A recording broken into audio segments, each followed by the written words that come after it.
Alex from Grappler's retreat. He just did an awesome seminar, and he's going to give us a technique and a principle.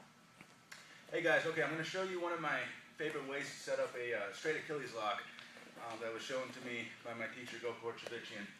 And a lot of the details here are meant to control your opponent, not lose position, and essentially gain maximum leverage on their Achilles.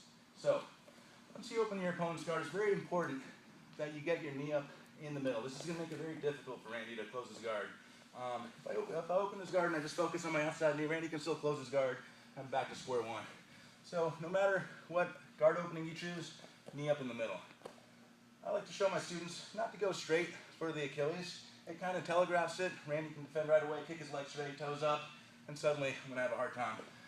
It's good to act like you're passing the guard, guys. I like to just control the leg, hand on the knee, tight with my arm. I need to focus on preventing Randy from sitting up and taking mount or losing any position at all. So the way I'm going to accomplish this is as I fall back, I'm going to fall to my side, I'm going to scoop his foot from underneath, and my other foot's going to come heavy onto Randy's hip. It's important, guys, toes in. If I get sloppy and put my leg across, Randy can very easily start setting up an inside heel economy, which is a much nastier submission. As soon as I fall back, guys, I'm going to take my free leg here and extend Randy's leg. The purpose here is to isolate his hip. It's very difficult for Randy to move right now. Some guys who are simple even tap to this. The next detail is very important. A lot of people will be tempted to go straight for the Achilles. But if I try to slip down to his ankle, there's going to be a gap. He can escape it. Much tighter, guys. Take your free arm now. Deep, all the way through. At this point, I can release his hand. Randy can try to escape his leg. It's tight. It's not going anywhere. From here, I'm going to take the soft part of my wrist through here. Elbow tight.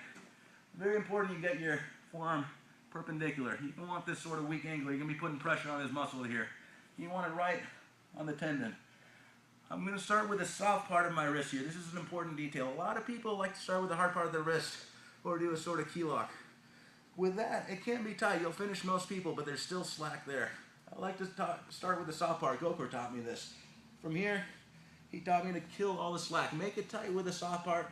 And from here, much like a splicer, now I'm going to rotate. I didn't even put any pressure with my body in or with my hip. Against a really tough guy, you get this tight. Just the slightest movement with your body opening up should force him to tap.